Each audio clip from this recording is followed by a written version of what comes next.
tank is scanning for a target, rolling up, and it'll fire just after it gets up on top. It's probably the baddest thing on the battlefield. This vehicle is nothing but a 70-ton Jersey barrier without a crew. The soldiers are what makes that weapon system lethal. The 3rd ID picked their top 2 tank crews and set them off to train for 6 weeks. Traverse right with the camera. We met them in the final week of their preparation. You get to play on the big boy platform. Yes, this is the Super Bowl of tanks. The Sullivan Cup is a best tank crew competition. This was the competition before the competition. They were all going to get something out of this experience, but only one crew would get to represent the 3rd ID.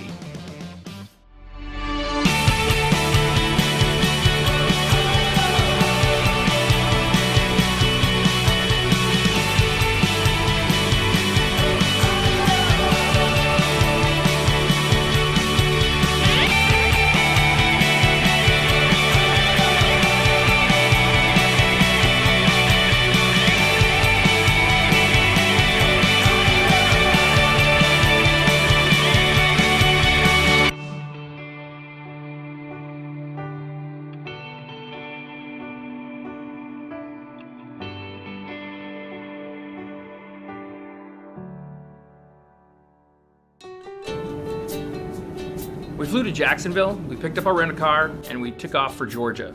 We'd be meeting 2 tank crews at Fort Stewart. While we were driving, we passed the time researching tank facts. According to this, there's a maintenance challenge or a maintenance heat, so they have to do, they replaced an 8-block section of tank track. Tank history, tank movies. Now in Fury, they had their war name. Remember? Oh yeah, yeah. We're gonna have fun with it. Yeah. You know? We were all pretty stoked for this story.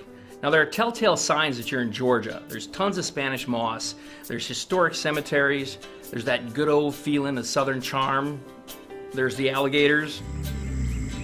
But it was the tank crossing signs that let us know we were in the right place.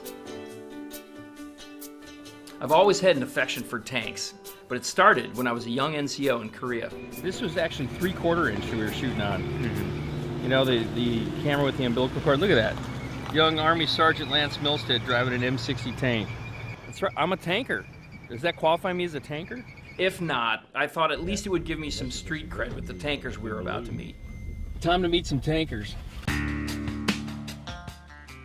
Both crews were from Charlie Company 164 Armor. Team Cannonarchy was made up of Smith, Chappies, Bates, and McLean. And Team Count Tracula was made up of Fauntleroy, Felton, Corona, and Martin. Sergeant First Class Todd Poison was responsible for training them and deciding who gets to go to the Cup. What's your role with the team from 3rd ID this year?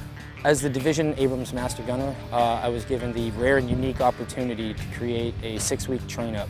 Everything tank-related. We spent a lot of time in the motor pool and doing ammunition upload and vehicle ID and land navigation. I created a mounted land nav course for them. They did about 250 kilometers in one day. Did a couple of refuels on the move. For those who don't know what the Sullivan Cup is, I know this is the 3rd time they've done it, but you know, could you give us a description of what the competition entails and what it's about? The Sullivan Cup is a best tank crew competition. It's a crew level event. That adjustment in the middle of the engagement. Yeah. You know what I'm saying? So tank crews are 4 people: driver, loader, gunner, and tank commander. And it's open to our allies. But every active division sends their best tank crew that has tanks, and the National Guard and Marine Corps get to send their guys, and it's to see who the best of the best is. And the first thing that really struck me, I was like, man, they're like kids. They're so young. But we quickly got past the fact that they're so young because they're so passionate and they're so professional and competent, and they really are engaged in what they're doing and being excellent at it. I'm getting the chance to represent an entire division. Yeah, you're one of 2 teams they consider the best. Right, 8 people, and I'm one of them. I'm really grateful for the opportunity. It's really humbling. Today's tanks are so high-tech that it's actually hard to miss.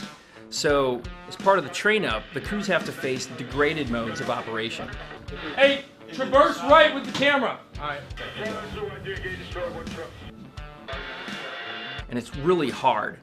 Sergeant First Class Roy Smith and his crew were about to find out just how hard it is.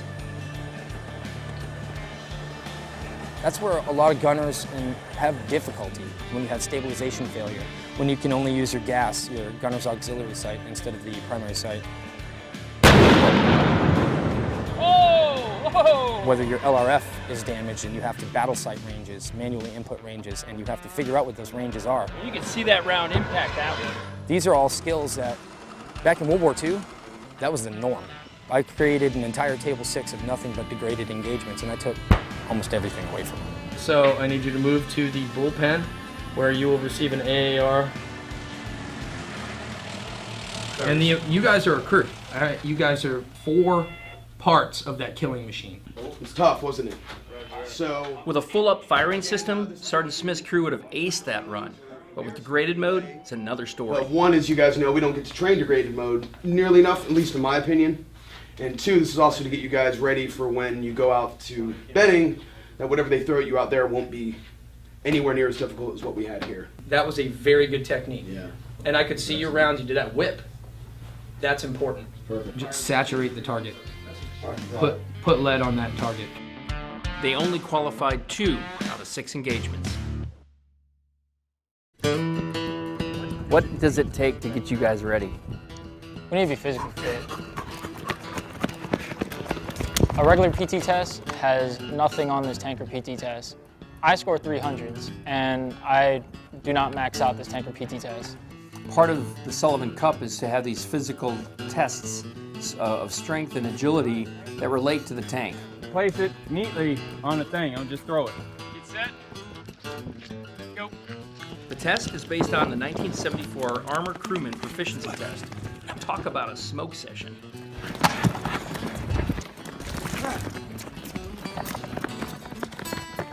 It took actual things that you do as a tanker, and you have a time limit to achieve, each of these 5 tasks in, and it's very challenging. It's physically grueling. You can score 300 on an Army PT test and not necessarily be a good loader, because you don't challenge muscle groups that you would normally use as a loader doing the APFT.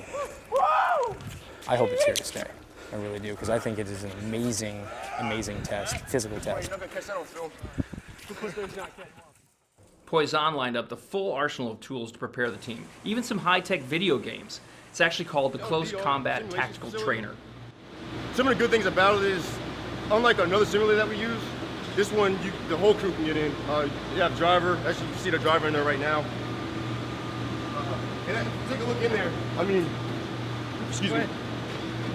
This is exactly how it's going to look when you're inside the As much as I really wanted to drive a tank, this was as close as I'd get.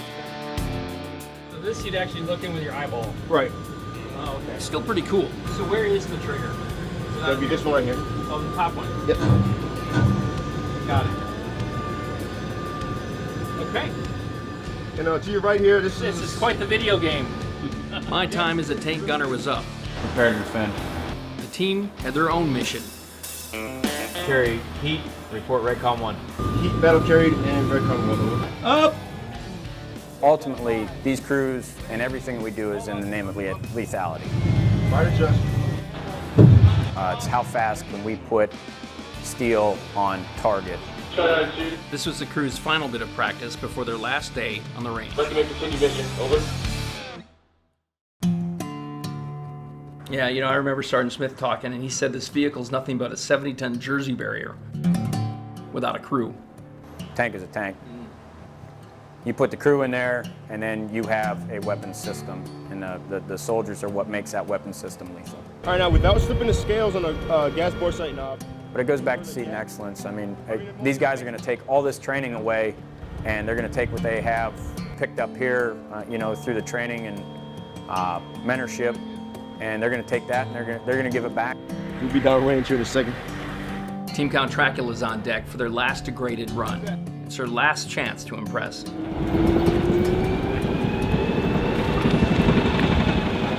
And it's kind of it's a lost art. It's definitely a lost art. You need to practice a lot.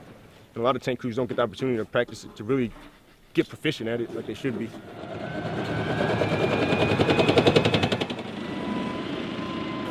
So, you know something, Justin, I sense a lot of passion when you talk about this.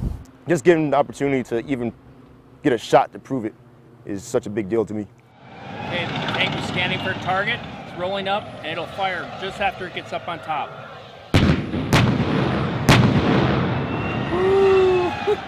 You may get picked to go, you may not. You may go, you may win, you may not.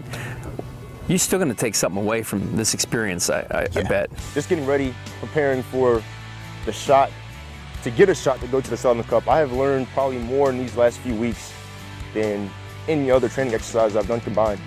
So we'd only been down here for 3 days, but they've been doing this for 6 weeks, and they still didn't know who was going to go to the Cup. I'll tell you, they gave it their best shot. It's a win-win-win situation. I'm either going to go back to the force with a whole lot of knowledge, I'm going to go to the Sullivan Cup with a lot of knowledge and opportunity to perform at the Sullivan Cup, or I'm going to the Sullivan Cup with a lot of knowledge and I'll win the Sullivan Cup.